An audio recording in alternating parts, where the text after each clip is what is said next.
Slam Down Podcast is sponsored by Body Slam and Jam, the wrestling game YouTuber. To see his videos on YouTube, search YouTube Body Slam, capital N and Jam, or to follow him by Twitter, it is at Body Slam, capital N, Jam.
Welcome to another episode of Slam Down Podcast. Today's show, we're going to be covering everything about Raw. I don't know really where to start this off. Because there's been loads of rumours flying about, especially with Samoa Joe losing the NXT title. I know a lot of people have suggested that he could be going to SmackDown, but then there's still a possibility that he could come to Raw, especially with Finn Balor being out. They could use him as a sort of a replacement. But to be honest, I think he's going to more likely go to SmackDown, because the thing that worries me about SmackDown is who can go for the title. John Cena's out of the picture. Dean Ambrose can't go against AJ Styles again. Randy Orton's with the Riot family. So it's like, who else is there? And that's the thing that worries me about SmackDown at the minute. It seems like their roster is still limited, and we still haven't heard anything about the trades. But anyway, let's concentrate on Raw and about the recent Raw show.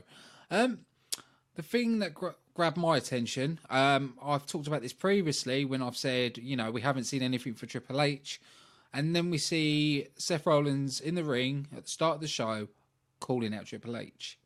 And he said for his way to get to Triple H, he needs to get the Universal title. Which made me think, okay, maybe if Rollins wins that title, Triple H will turn up. I don't know. It seems a bit weird to have Kevin Owens and Jericho, like busy mates, and then Seth Rollins saying, "I've got to go through Jericho to get to I've got to go through Owens to get to Triple H." It's a bit like, right, okay. At least it's been answered. At least it's been talked about. But Kevin Owens comes down. I said he's giving Chris Jericho 3 presents. First present was, what was it? It was the US title shot against Roman Reigns. Second present was Roadblock taking on Seth Rollins. And the third present was, and then we found out, the Big Show. We haven't seen Big Show on Raw for quite a while. But, with the pictures that's been on the internet, with the weight he's lost. So, he's looked in an amazing shape. I haven't seen him look this good in a long time. So the Big Show came down, take on Seth Rollins. Big Show was dominating, but you can see Kevin Owens got onto the apron, shouting instructions at Big Show. Big Show weren't having it. Grabbed Kevin Owens, chokeslammed him, and then just walked out the ring, walked up the ramp, and then as the ref was getting to a 10 count, he collapsed and then went backstage. But then Seth Rollins hit the pedigree on Kevin Owens. So it was good to see Big Show. You know, it was nice that it was a surprise. You know, normally they sort of advertise it like back next week. So to have it just come out of the blue was better. Big Show got more of a pop from the audience because of the direction they went with that. So, you know, that was a vast improvement, especially for Raw. Then we saw Jack Gallagher taking on Daivari. Now, I'm not very familiar with Jack Gallagher's work. I watch a lot of UK wrestling, but I'm not familiar with Jack Gallagher. You know, I'm still a bit surprised they didn't snap up Zack Sabre Jr. You know, he was in the CWC. I thought that'd be a talent they would snap up instantly, but guess not. Yeah, so it was a good match. You know, I'm not too sure on Jack Gallagher's finisher. I think he needs that little something. It's like Bailey with a belly to belly. You know, it doesn't feel like a finisher. But Jack Gallagher got the victory on that. Still not crazy about them changing everything purple. Not really a big fan of that. And then after that, Kevin Owens still had his match against Sami Zayn, which in the end, he managed to get the victory over Sami Zayn. To me, I wasn't really paying that much attention to this match because I've seen Kevin Owens and Sami Zayn with that big long rivalry they had, and it was like, meh. To me, there was nothing really. It just bored me a bit, to be honest. After that, we had another cruiserweight match. We had Rich Swann taking on TJ Perkins. Now, I do say they need to do more with the cruiserweights. They need to give them more stories, more angles, you know, build up their rivalries. But anyway, it was a good match by both. I think TJ Perkins went down too easily. You know, we've seen what Perkins is capable of, and it was just like he was taking the job to put Rich Swann over.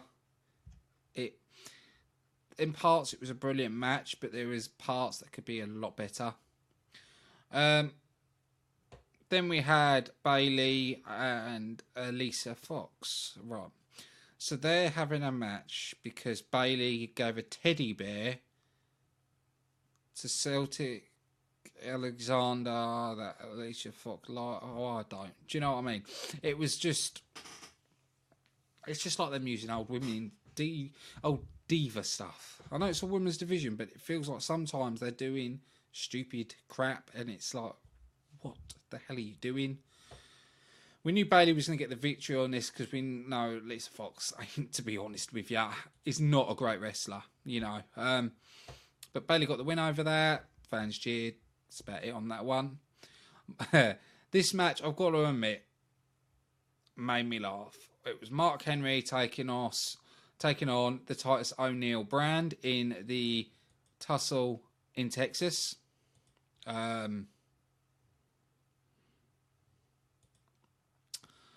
It was, yeah. Mark Henry defeated Titus O'Neil in a matter of seconds. Blinked and you missed it. You know, he grabbed him, hit the world's strongest slam, bam, out. Seems like they're trying to repackage Titus O'Neil, but it's not really working.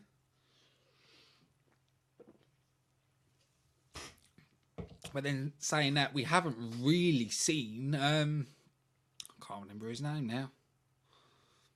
Well, we haven't really seen his ex-tag team partner. So to me, I think, yeah, what they should really is just put primetime players back together.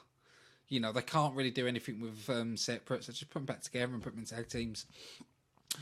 After that, we had US... Oh, something I did miss off earlier. I've only just remembered it. Was Lana and Enzo Amore. You know, Rusev and Lana looked like they had a fight where Lana threw the ring at Rusev. Kaz and Enzo were at the other side. Enzo felt sorry for Lana, so went over and talked to her. Lana gave him her room number. Kaz was saying, I got a bad feeling. But the next thing you know, later in the show, you see Enzo saying, I'm going to go for it. Running backstage, trying to get an Uber. Ric Flair pulls up. And they have a bit of a promo together where Enzo, it sort of explains to Ric Flair what he's trying to do. And Ric Flair lends him his ride.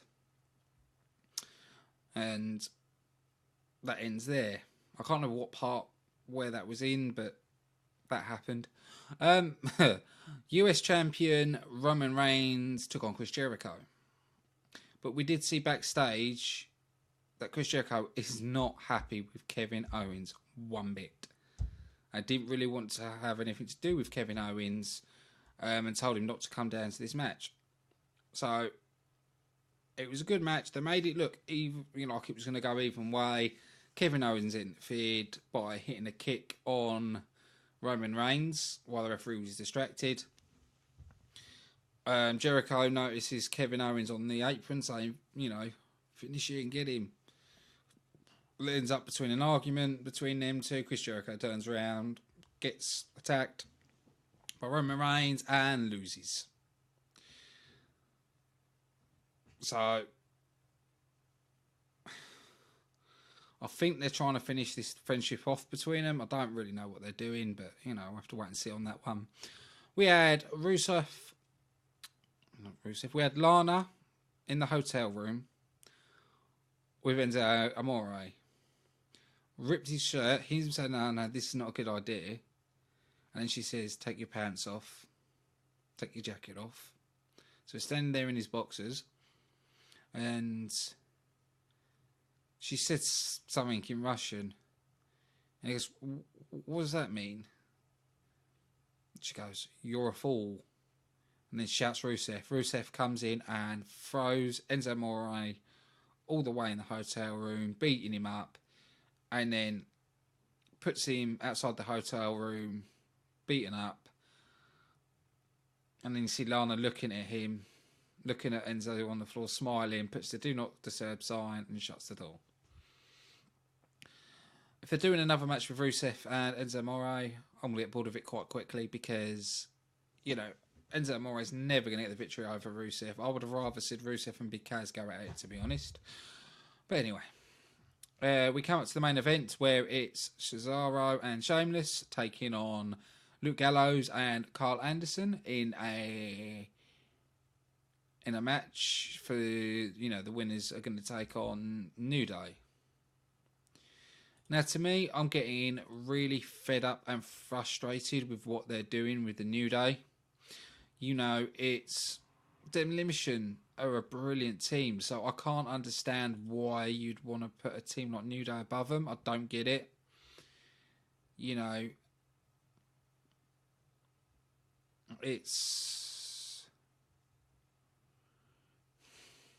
annoys me, to be honest. I'm a big fan of the work of Luke Gallows and Carl Anderson, and I think they, to me, on Raw, the only team that I could see beating Demolition's records is them. Definitely not New Day. But that's my own point of view on that. The match ended in a no contest. The thing that worries me, and Raw keep doing it, they keep making Gallows and Anderson look like a bit of a joke, going a bit of a comedy when they're not like that. Anybody that's followed them in New Japan know they're a hard-hitting tag team. They look like a joke on Raw. I've said this, just before Survivor Series, put Luke and Carl Gallows on SmackDown. But it's just frustrating. End of the show, we saw Charlotte Flair delivering a public apology to Ric Flair. But so we thought it was a public apology. Because next thing you know, he gets a slap round the face by Charlotte. And as Flair's in shock, Sasha Banks coming down the ring. And attacking Charlotte, which is going to lead up to a Iron Man contest at the next pay-per-view. Right. I get that they're phenomenal athletes. I'm not disrespecting their phenomenal athletes. My problem is when you have a rivalry going on so long and they keep getting better and better and it's like repeat, it gets frustrating. I can see why they're doing an Iron Man match, but please let the Iron match be the end of it.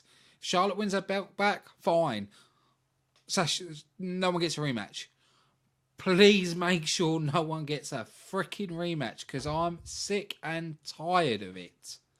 It's boring the shit out of me.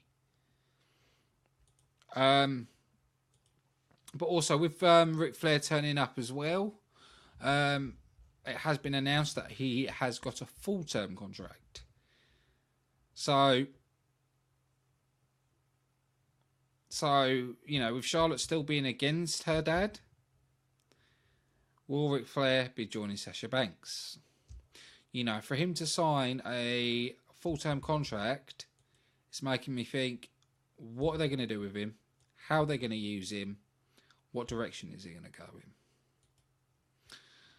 I haven't done my star rating on my matches. I've just remembered just now. So I'm going to quick flick it from that. The Seth Rollins Big Show wasn't an amazing match, but I liked it the way it was built. Big Show turned up. So I'm going to give that 3.5 stars. Jack Gallagher match was a good match. 3.5 stars. Kevin Owens and Sami Zayn, I'm sorry, but that's going to have to be a 1.5 because I'm bored of it. Just like Dolph Ziggler versus The Miz. But their pay-per-view match was quite good, to be honest. Rich Saunders, TJ Perkins, that's got to be a 2.5. Bayley, Lisa Fox, 1.5. Mark Henry, this match did make me laugh, so I've got to give it where it's due, 3 stars. Roman Reigns against Chris Jericho, I enjoyed it, 3.5 stars. Tag team match, no contest, so I'm just going to give that 2 stars. But that's it. But overall show, 3.5. You know, I have been finding the SmackDown being a lot better than what Raw is at the minute, and I think it's going to be the same again. But I think that's it. So, if you haven't watched this live and you're watching this later on, you can still comment below the video. I do read all your comments and I'll do reply. Or you can tweet us at SlamDownLive, or you can even go on our website, which is slamdown.co.uk. We are playing a theme at the start of the show, but, and this is a big but, it's still being tweaked. I'm waiting for the final version in the next couple of days, but I thought I played that version at the moment and then play the newer one when it's ready. So, big thank you to everybody listening. I've been your host, Ashley Friend, and you've been watching Slamdown Livestream.